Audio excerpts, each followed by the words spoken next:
Hello, good morning Philippines. Hello world. Come with me guys and we will go and find native mushrooms in the field.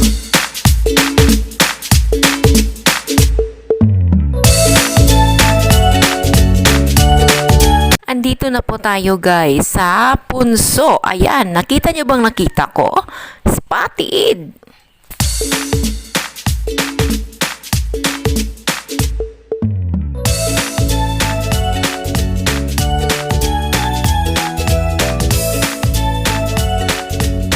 Kukunin na po natin.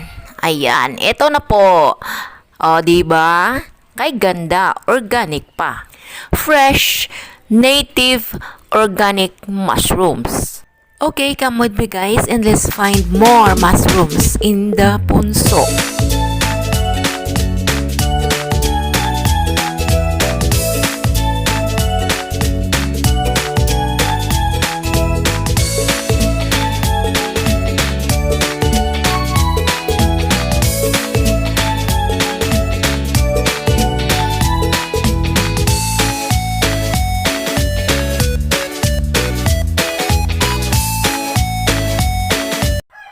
Ayun, isa pa. Kadalasan guys, lumalabas itong mga native mushrooms na ito tuwing mga ganitong mga buwan. Yung umuulan at saka halo yung ulan at init. Yan, dyan sila lumalabas. Ang dami na nating nakulikta guys. Ang sarap mangulikta ng native mushrooms guys. Ayan. Huwag kayong bibitiw at ipapakita ko sa inyo mamaya kung paano ko ito lutuin na may sabaw.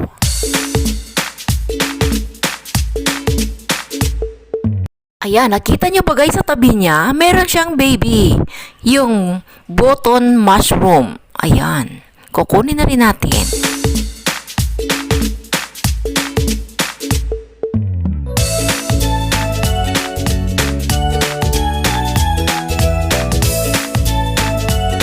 Isip ko guys, wag na lang po kasi lalaki pa po yan. Kinabukasan na lang natin balikan. Wow! Ayan, ito pa po. Oh, lots of native mushrooms. Okay, we will pick up this too.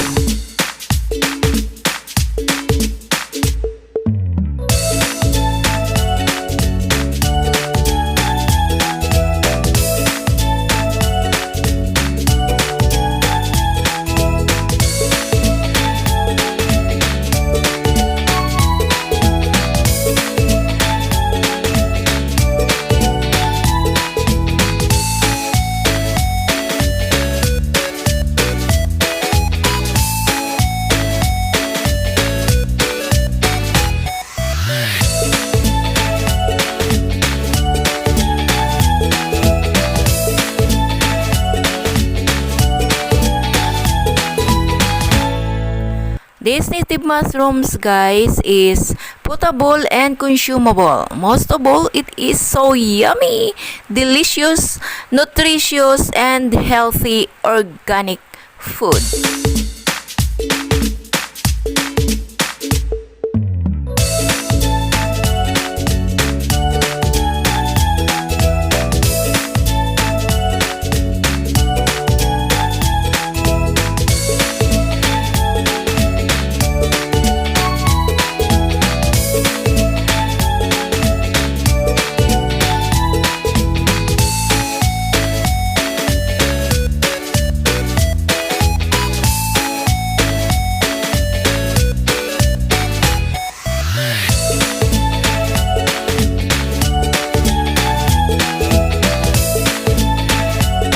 Stay tuned guys and we will cook this when I get home.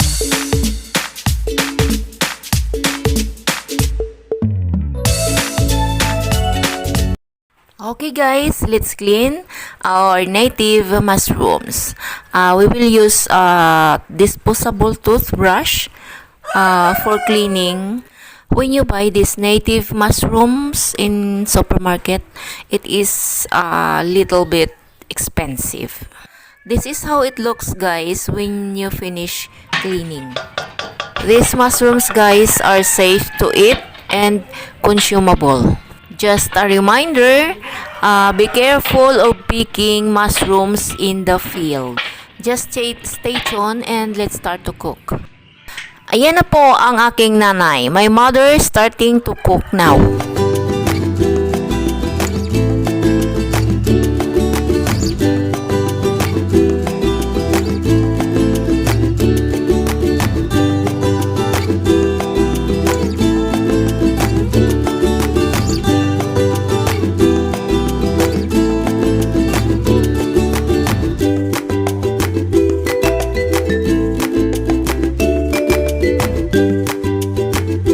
Ayan na po, nagisa na siya at naglaga na siya ng giniling. Ngayon, ilalagay na natin ang ating sangkatutak na mushroom.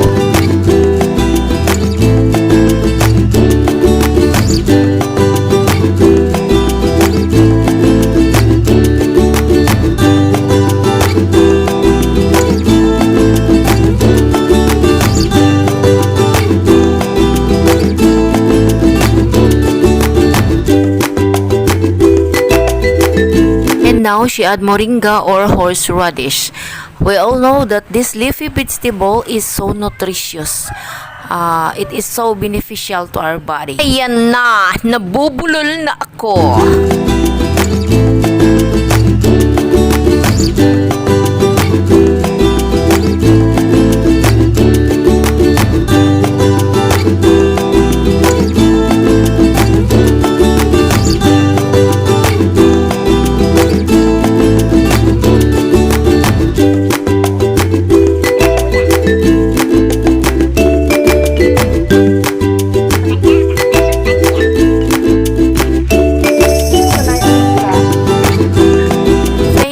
Thank you so much to all my subscribers, family and friends for supporting my channel.